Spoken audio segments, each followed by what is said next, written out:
In Dungeons & Dragons 5th edition, the Mephits are described as roughly humanoid, standing anywhere from 3 to 4 feet tall, and were considered extraplanar beings similar to imps or quasits. While their nature tended to depend on their home plane, most were tricksters or pests at best, and malicious fiends at their worst. While few of them are inherently evil, their preference for mischief and mayhem tends to put them on the side of evildoers, for the freedom to create chaos that brings. Every type of Mephit has a breath weapon, and all of them take on the appearance of their respective element or composition. They each have access to an appropriate spell for their element, like Heat Metal for the Magma Mephit. For our purposes, we're going to take a look at the Ice Mephit, which has an AC of 11 and 21 hit points, with 30 feet flying and walking speed. They have pretty bad stats and a vulnerability to fire and bludgeoning. However, they have immunity to cold and poison damage and can't be poisoned. When they die, all Mephits explode into a death burst, which prompts a DC 10 dex save, dealing 1d8 slashing damage in the case of the Ice Mephit. The Ice Mephit can also stay still and become impossible to distinguish from other icicles,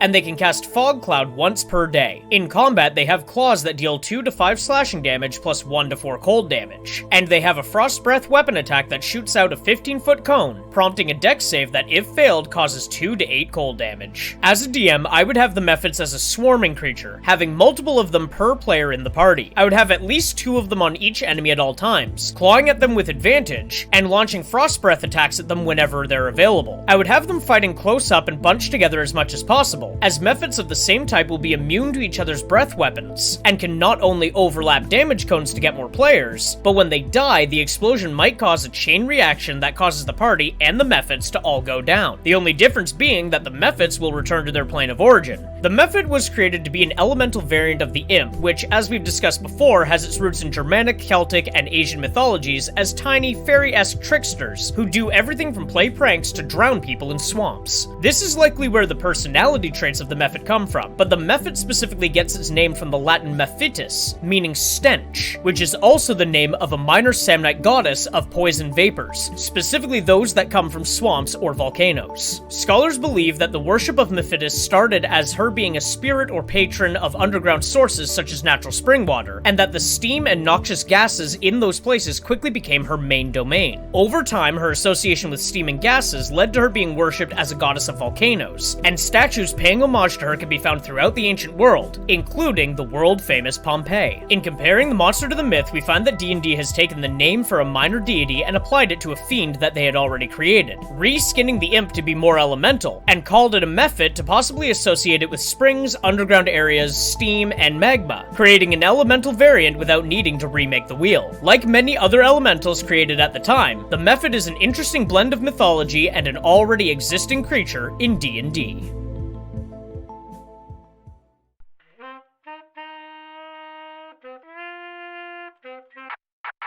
If you enjoyed that video, please leave a like and comment below, and consider subscribing to the channel. You can also join the Patreon for $1 a month to access videos days before they're posted here, as well as other exclusive stuff like short stories, videos, and more.